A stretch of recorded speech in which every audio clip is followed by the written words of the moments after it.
marka wanaaga bini aadamku ay doonayaan oo dhan ilaahay baa haya, cid kale ma hayso. yaa haya ilaahay baa haya. qul inna alkhayra kulluhu lilah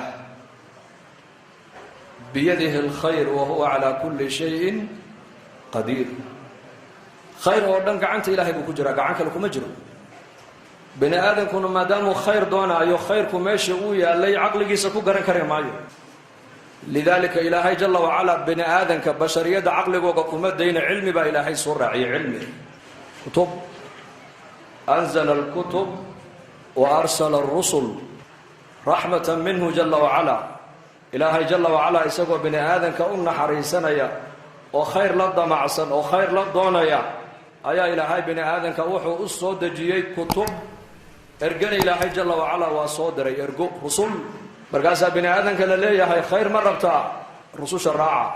wanaag ma rabtaan, kitaabka ilaahay soo dejiye raaca. wa anna hada siraatii mustaqiiman fattabicuuhu walaa tattabicu subula fatafaraqa bikum can sabiilihi dalikum wasaakum bihi lacallakum tattaquun. dariiqaasaa ilaahay leeyahay mara, dariiqa alislaam, dariiqa nebiyadu ay mareen calayhim asalaatu watasliimaat. markaasaa basharka dhanba shakhsigii ugu horreeyey ee bashariyaddu ay ka bilaabantayba ilaahay jalla wacala nebi buu ka dhigay. abulbashar wuxuu ahaa aadam calayhi salaam. aadamna wuxuu ahaa nebi buu ahaa.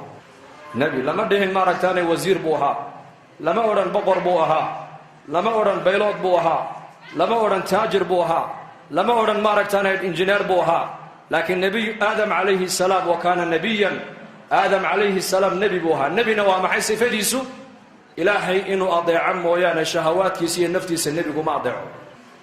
abulbashar aabbaheen kii aan ka bilaabannay ee adduunyada inaan imanna sababta u ahaa ilaahay jalla wacala waxa uu ka yeelay nebi. nebina sifada lagu yaqaano waa maxay? waa mid ilaahay jalla wacala uu doortay oo ilaahay cismo uu siiyey oon marna ilaahay aan caasiyeyn. inuu ilaahay adeeco maana ilaahay nebiguma caasiyo. hadalkii ugu horreeyay nebi aadam calayhi salaam afkiisa ka soo baxayna wuxuu ahaa alxamdu lilah. aadam calayhi salaam ereyga ugu horreeyay arlada markii la keenay uu ku hadlayna wuxuu ahaa rabbanaa dalamna anfusana. saddexdaasaa la doonayaa bini aadamku inay ka dhexeeyaan. saddexdee? nebiga raac, nebiga ku dayo, dariiqa nebiyada mar. dariiqa nebiyadu waa maxay? waa dariiqu lhuda, waa hanuunka raaca weeyaan. haddaad hanuunkaaga raaci weydidna hawada adaad raacaysaa.